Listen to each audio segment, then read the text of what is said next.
эркекче söz айтайын тондар. Комментарий жазып қойыңыздар. Эркекче сөз болды, болбоду тондар. Қараңыздар.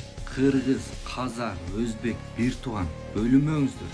Биздин кыблабыз бир, китебиз, Кураныбыз бир, Кудайыбыз бир тондар. Комментарийге кирип алып бири-бириңиздерди жамандап атасыздар да. Ошолорго айтарым, караңыз. Намысыңызга тийчү сөздөрдү айтам. Бир 5 класска окшоп бири-бириңиздерге мындай жаман сөздөр жазып атасыздар да. Кечирип коюңуздар, жаш баланын сөзүн угуп атасыздар да. Бири-бириңиздердин аккаунтуңуздарга кирип алып тондар жамандап баягы аял кишинин деңгээлине түшүп кетип атабыз тондар. Илем көтөрүлөлү.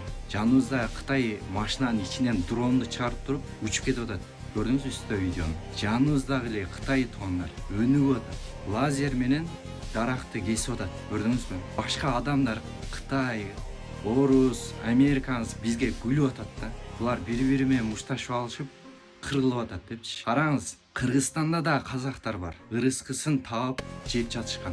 Аларды да ойлоп коюңуздар туугандар. Кантип жашашат, бири-бири менен кантип мамиле кылышат. Ошондой эле Казакстандын ичинде кыргыздар жашашат. Алар дагы жакшына жашаш керекпи туугандар? Ошол жакта нан таап жеп атат Аллахтын өкүмү менен. Аллахтын жери, бирок Казакстан менен жашаган үчүн бири-бири менен мамиле кылышы керек туугандар. Эми өчөшүп алып, гаилер, казактын гаилери кыргыздарды өчөшүп жаман көрбөш керек. Эле ынтымактуу бололу. Ошон үчүн айттым мен өткөндөчү. Бул арам, бул болбойт депчи. Эки мушкер адамдын айынан канча адам бири-бириңиздерди жаман көрүнүп атасыздар да. Келиңиздер ынтымактуу бололу туугандар. Спорттун башка түрлөрүнөн чыгалы. Ушул видеого ой пикириңиздерди жазып коюңуздар туугандар. Репост. Ассаламу алейкум.